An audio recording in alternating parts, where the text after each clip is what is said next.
Hello and welcome to www.luxurytolast.com.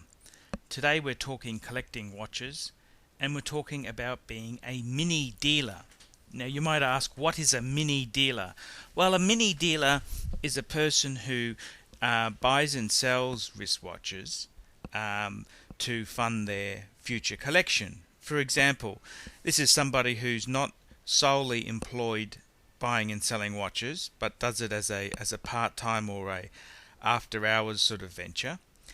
And what they tend to do is, if they've got a big purchase coming up, they'll sell some of their other pieces to help subsidize that purchase there.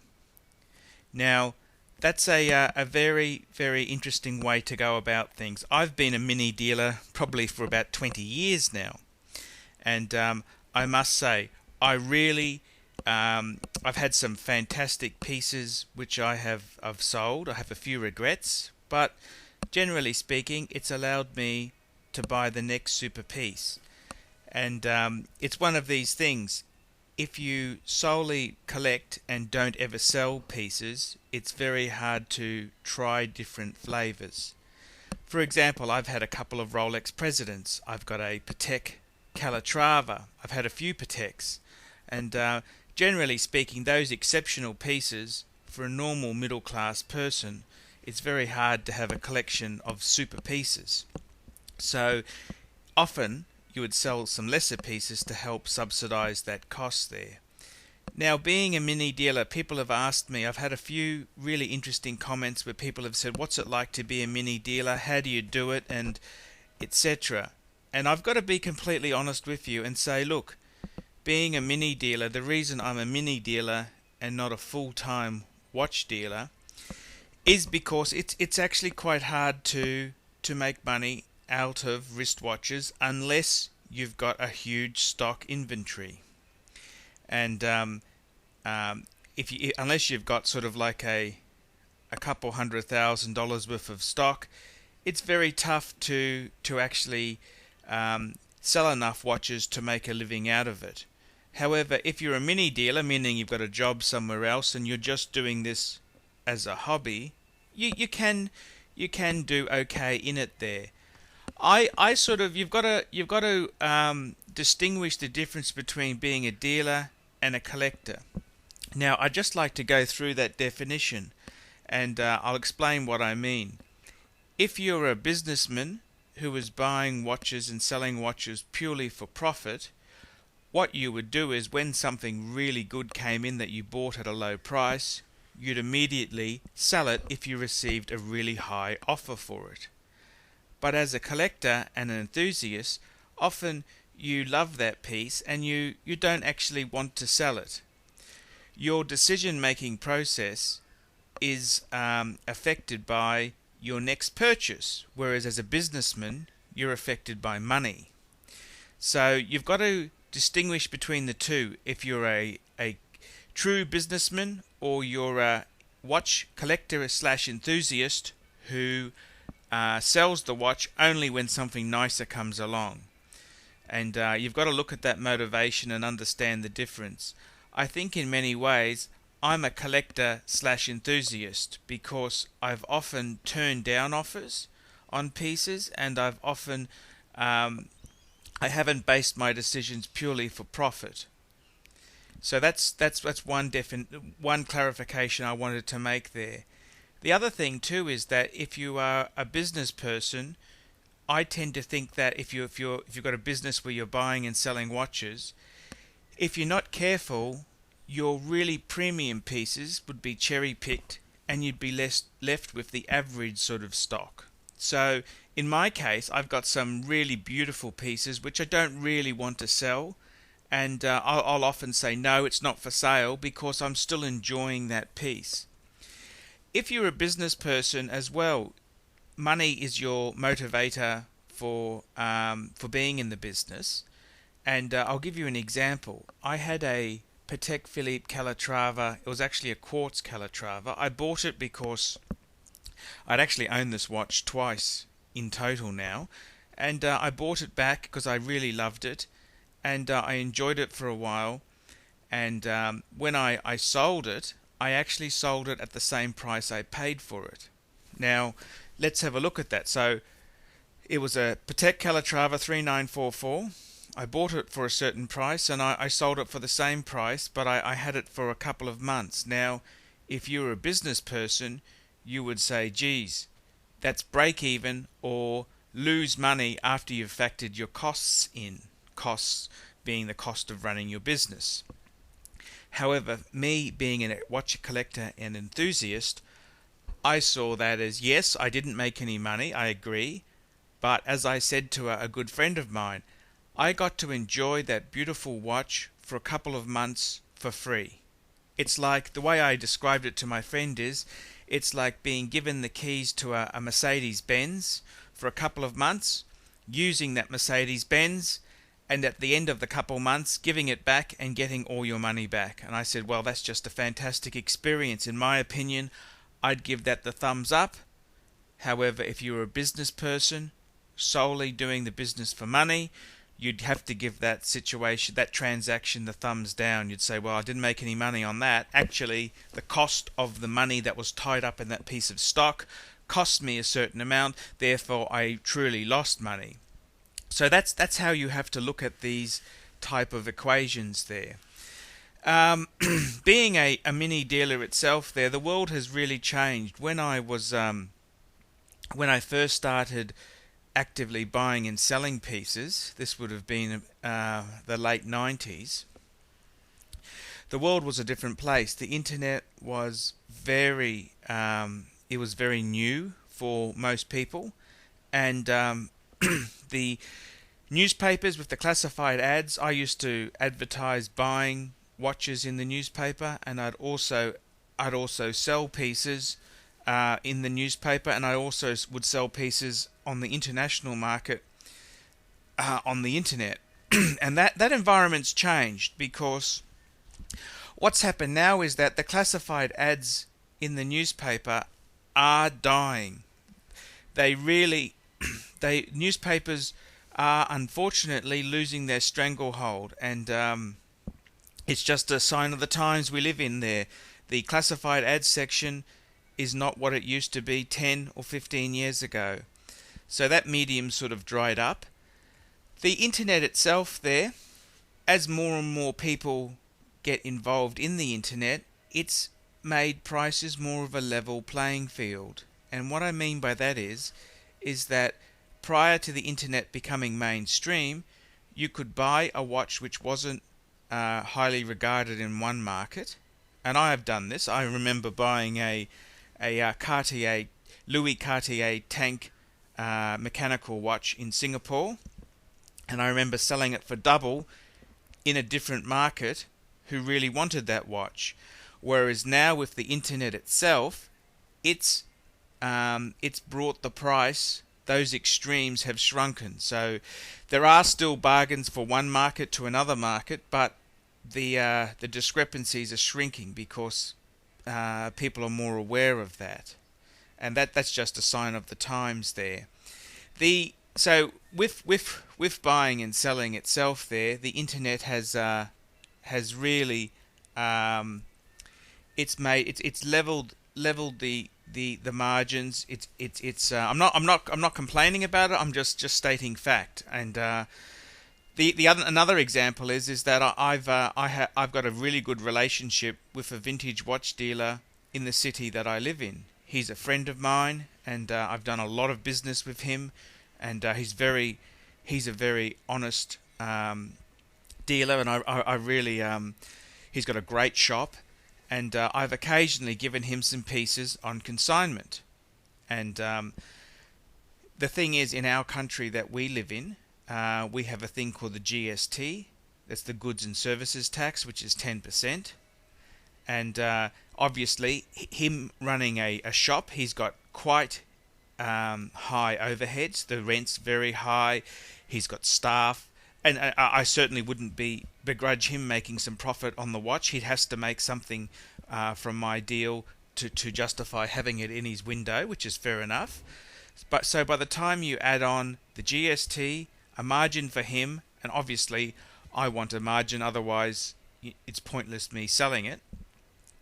And by the time you add all those things on, it doesn't make it an easy sale, because that really does add to the price, and it reduces the chance of success. And I gave him a Patek to sell, and two good customers came and said, "Oh, look, I've seen it, that same model Patek. I've seen it on the internet for X dollars. Your price is Y. Why is that so?" So that's what's happening now. People are using the internet as a tool to get knowledge, which is great. I don't think there's anything wrong with that. But the problem is, of course, when you add on your local taxes, you add on a margin for the dealer, you add on a profit for myself as the owner, it becomes harder. And this is how it is happening there. Being a watch dealer itself, there is fun. I love watches. I love them, but I've kind of I do sell a few pieces, but I've admitted that I'm a collector enthusiast, and sometimes I'll just say, no, I don't want to sell that piece. One thing I think is good about being a mini dealer is that I tend to buy things with resale value in mind. Now that might sound really quite negative, but I think it's quite positive. It's just like when they build a skyscraper in the city. Before they get the planning permit to build the building, they need to have a demolition plan submitted and in place, because there's no point building a 50-story building if there's no easy way to dismantle that building when the building has finished its life. Now in my case, when I'm buying a piece, I'll often buy pieces which are good value at the time. And for example, I was looking for a Rolex sports watch for myself. I love the Rolex brand. It's a great watch for everyday use. I've got my beautiful Patek as my dress watch. I've got a beautiful Vacheron as a nice vintage piece. But I want something more everyday, in steel, so it's not a precious metal which is easily damaged. And I was looking for a piece with dealer eyes. And what I mean by that is, I spoke to a few dealers. I had a look around on some websites of some dealers that I deal with, and I was after a sports steel Rolex. That was the criteria. And my first thought was, well, maybe a no-date sub. They've often been good value buys, like a 14060. That's the Sapphire no-date sub. I thought, well, one of those would be nice. But when I investigated the market, I've discovered that at the moment the Explorer series, the Explorer 2s in particular, are a bit soft. So instead of buying a no-date sub, I think it's smarter money to buy a Explorer 2, and that's exactly what I bought, an Explorer 2 with a white dial, which I think is an absolutely cracker of a watch. And I bought that because I knew, well, there's money in that. I can make a couple $100 when it comes to sell that watch. And that's, even though I may not actually part with the watch, I might keep that long term, I actually bought that watch with resale in mind. One thing I will add there is that being a dealer, mini dealer, you have to resist the temptation to buy everything. Often you make money from knowing what not to buy just as much as what to buy. And the one criteria I have is any watch I buy, whether it's a men's watch or a ladies' watch. If it's a ladies' watch, I say, does my wife like it and will she wear it? If it's a men's watch, I say, do I like it and will I wear it and do I love it? And if I say no, I don't, I'm only buying it to resale, well, unless it's a quick flick, I probably wouldn't do the deal. And that's because with this economic climate that we're in now, it can be very slow to move certain types of pieces. And even though the price might be marked accordingly, you still want to be careful. If you've bought a piece that no one wants and you've thought, well, there's a bit of a discount, hey, you might have to sell it below cost, which is a terrible situation for a collector, or especially for a mini dealer. You don't want to be selling things below cost. That's losing money. And I bought the a Quartz Patek Calatrava, and this was the one which I mentioned earlier where I sold it at the same price that I paid for it. That transaction there, before I bought it, I said to myself, well, if I'm stuck with it, I don't mind. I do love that watch. I don't want to, when I was selling that watch, I don't want to lose money. I had a few low ball offers, and I said, no, I'm not prepared to accept that. I'll hold out. And I ended up at a break-even situation with the way I describe it. I had the enjoyment of the piece for a couple months as the payment, which is great. I think that was a great thing to experience. But you've got to be careful when you're buying things. It's too easy to take them because they're cheap, but you don't necessarily want to be stuck with the off type of pieces. Buying the Explorer 2, that's fine. That's a great steel sports watch. No problems at all. It might be a little bit soft, but it's still a Rolex sports watch with a complication. However, buying some pieces, you're best to stay away from. For example, I don't buy necessarily many Tag Heuer watches, and that's because the brand doesn't really interest me, unless it's really cheap, meaning I can offload it easily. I tend to stay away from them. They're not a watch that really fascinates me. I tend to buy high echelon brands. I'm a great lover of Rolex. Rolex is a great brand of watch. The problem with Rolex, of course, is that there's the chance of making big profit on it is diminished because they're quite a level playing field with Rolex. So I tend to buy Rolex because I love them as a great tool watch to have. However, I don't actually the margin on a Rolex is quite small, and I'll take a punt. I like to buy Patek. Patek's a great brand. Again, they tend to be fairly even keel with the pricings. I took a punt recently on a Vacheron Constantine. This was a vintage Vacheron. I had it restored, put a beautiful strap on it. I love the watch. I've put a high price on it, and if it doesn't sell well, I don't care. I still love the watch. It's a great piece to have there. I'll also buy pieces which I think are great value. I just bought a Cartier Panther, which was at a great price. Okay, that's quartz, but it's at a cheap price, and I like the Panther series. However, I wouldn't necessarily buy a Tag Heuer. I'm not a great fan of Tag Heuer. So that type of watch, the watch has to interest me, because if I am stuck with it for a while, it needs to be something that I can live with. Okay, so that's my talk about being a mini dealer and collector. Tell me what you thought of this video. If you really did enjoy this clip here, I'm happy to make a follow-up video on being a mini dealer. I can certainly answer any questions that you might have about dealing in wristwatches and how I've found that experience.